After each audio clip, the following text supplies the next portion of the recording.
अस्सलाम वालेकुम व्यूअर्स, मैं हूं Faisal Shaukat and welcome to my channel course pro. आज की वीडियो में बात करेंगे most favourite university of South Asian student which is Birmingham City university.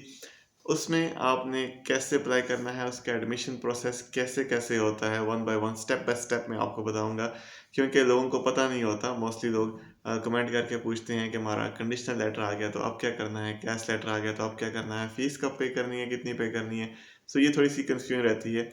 सबसे पहले जब आप अप्लाई करेंगे या आपका कंसल्टेंट अप्लाई करेगा, तो आपको यूनिवर्सिटी एक कंडीशनल लेटर देगी, ऑफर लेटर भी उसको बोलते हैं। उस ऑफर लेटर या कंडीशनल लेटर में आपकी कुछ कंडीशंस लिखी होंगी। बहुत कम होता है कि बर्मिंघम सिटी आपको अनकंडीशनल दे।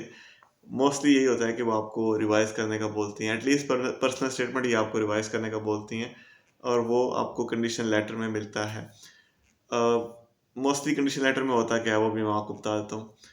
आपकी आइलेट्स माँगा जाता है, आपकी पर्सनल स्टेटमेंट दोबारा से माँगी जाती है, अगर वो पहली स्टेटमेंट पे आपको कन्विंस नहीं है तो। आपकी डिग्री या फाइनल ट्रांसक्रिप्ट माँगा जाता है, आपका अगर स्टडी गैप है तो वो माँगा जाता है, अगर वर्क एक्सपीरियंस है तो वो माँगा जाता है। अब होगा ये कि आपने वो कंडीशंस मीट कर ली, आपने वो तमाम कंडीशंस उस ऑफर लेटर के रिप्लाई में यूनिवर्सिटी को सेंड कर दी, तो फिर आपको आपका इंटरव्यू एक कंडक्ट किया जाता है, ठीक है? उस इंटरव्यू के पास होने के बाद, अच्छा, इंटरव्यू तब होगा जब आपकी कंडीशंस तमाम मीट हो जाएंगी। उसके बाद इंटरव्यू कंडक्ट किया जाता है। That is the second stage. Interview हो गया और फिर उसके बाद आपको अनकंडीशनल लेटर भेजा जाता है कि हम आपको एक्सेप्ट करने पे तैयार हैं, लेकिन आप हमें इतनी फ़ीस पे कर दें। अच्छा, फ़ीस का मैं वैसे बता देता हूँ, सप्लीमेंट्री क्वेश्चन ऑब्वियसली बाद में लोग पूछेंगे। सितंबर 2022 से ऑनवर्ड अब यूनिवर्सिटी £4,000 लेगी। हालांकि Birmingham city was known for the lowest initial asking university, लेकिन अभी ये है कि £4,000 तक तो वो भी चले गए। महंगाई पूरी दुनिया में बढ़ रही है, सिर्फ साउथ एशिया में नहीं बढ़ रही। एनीवे £4,000 वो लेंगे आपसे। उसके बाद फिर आपको एक कैश शील्ड के लिए लिंक दिया जाएगा कि आप यहाँ पे अपना कैश लेटर अप्लाई करें। उसमें आप ये तमाम डॉक्यूमेंट्स अपलोड करेंगे, उसमें टीबी टेस्ट भी होगा। फिर आपने अपनी मैच्योर स्टेटमेंट जो आपकी फाइनेंसिस की होगी, बैंक स्टेटमेंट मैच्योर 28 डेज़ की, वो आपने उसके ऊपर अपलोड करनी है। एंड देन फिर आपको वहीं पर ही बताया जाएगा कि आपका कैश लेटर इशू हो गया है या आपको मिल गया है, या 60% काम हो चुका है उस पर, या 20% उस पर काम हो चुका है। एनीवे वो कैश शील्ड आपको ही बताएगी कि आपको कैश लेटर कब मिलेगा, कितने अर्से तक पॉसिबिलिटी है उसके मिलने की, और बाकी भी कम्युनिकेशन उसकी उसी पोर्टल के थ्रू ही होगी।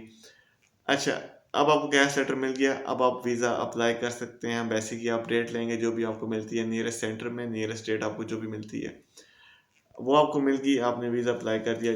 जहाँ तक तो दैट वाज वेरी कॉमन। लेकिन अब होता क्या है, बहुत सारे लोग कहते हैं कि यार अब हमने खुद ही अप्लाई कर सकते हैं या कर लिया है, तो अब हम क्या करें, अभी हमें कंसल्टेंट की ज़रूरत नहीं है। कंसल्टेंट की ज़रूरत मोस्टली लोगों को पड़ती है क्योंकि बहुत सारी निटी ग्रिटीज का आपको नहीं पता होता। ये जो मैंने आपको बताया, that was a very plain concept of applying, लेकिन इसमें कुछ निटी ग्रिटीज रहती हैं। जैसा कि मैं आपको दो एग्जांपल देता हूँ। कोर जो इंजीनियरिंग के स्टूडेंट्स होते हैं ना, जिन्होंने इंजीनियरिंग पढ़नी होती है, नॉट इंजीनियरिंग मैनेजमेंट, जिन्होंने कोर सब्जेक्ट्स पढ़ने होते हैं, मैकेनिकल इंजीनियरिंग या इलेक्ट्रिकल इंजीनियर, उनको एटीएस सर्टिफिकेट चाहिए होता है, ठीक है, या सर्टिफिकेट ऑफ एकेडमिक स्टैंडर्ड्स चाहिए होता है अप्लाई करने के लिए। बहुत सारे लोग इस जो खुद से अप्लाई करते हैं उनको इन बातों का नहीं पता होता, इसलिए आपको कंसल्टेंट की ज़रूरत पड़ती है।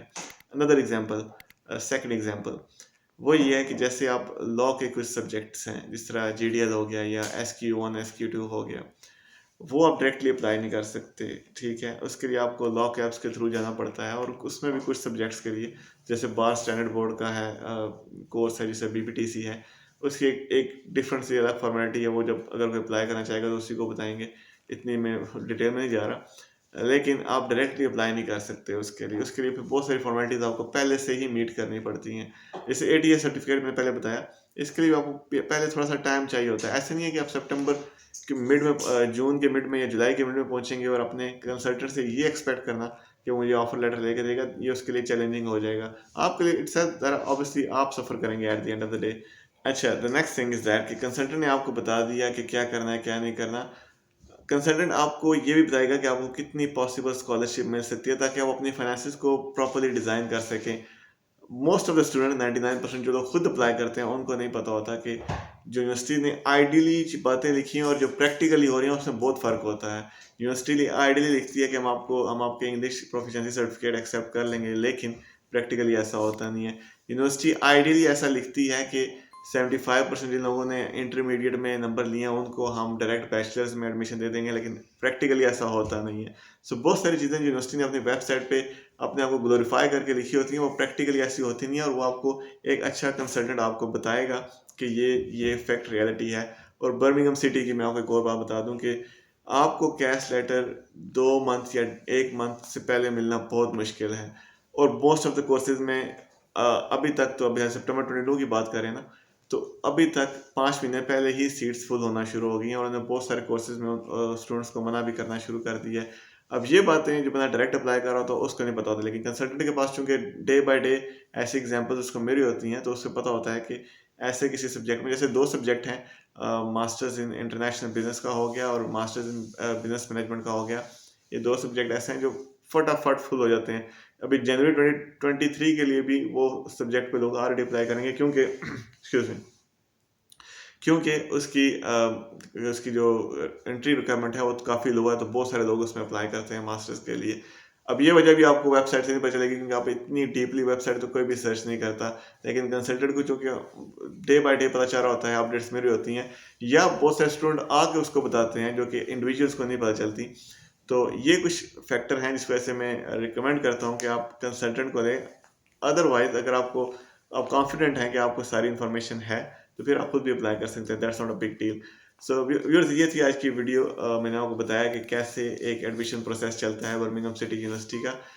इवन देन आपको कोई सवाल है तो आप मुझसे कमेंट में पूछ सकते हैं, इंस्टा पे फॉलो करके पूछ सकते हैं, ईमेल कर सकते हैं, फेसबुक पे, which ever channel you like, आप मुझसे सवाल कर सकते हैं। पूरी कोशिश करूंगा उसका टाइमली जवाब दे सकूँ। इसके साथ ही मुझे दीजिए इजाज़त। अल्लाह हाफिज़।